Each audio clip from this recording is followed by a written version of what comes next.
Osnovni dio vašeg doma, površina koja se prostire pod vašim nogama, jest pod.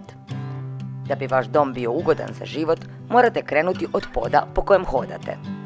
Kako bi svom domu osigurali ugodan i topao pod, morate odlučiti kakvu vrstu poda želite. U neke prostorije idu pločice, ali što je s prostorijama u kojima boravite? Parketi zasigurno ne spadaju u jeftina rješenja, ali ako na njih gledate kao na dugoročnu investiciju, kvalitetni parketi su zasigurno najbolji izbor. Drveni podovi nikad neće izaći iz mode, lako su obnovljivi, te pravilnim održavanjem mogu potrajati i preko 100 godina. Ovakvi podovi su uvijek moderni, tradicionalni, prirodni, ekološki i podižu kvalitetu zraka zbog površine koja ne prima prašinu i prljavštinu, a to ih čini najboljom podlogom za podizanje klinaca. Parketi su danas dostupni u svim bojama, teksturama i oblicima.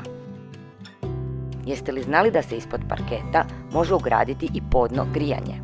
I da baš takva vrsta grijanja odgovara ljudskom tijelu, jer grije periferne krvne žile u nogama, koje se nalaze najudaljenije od srca. Uputite se u Happy Floor na adresi Ilica 343.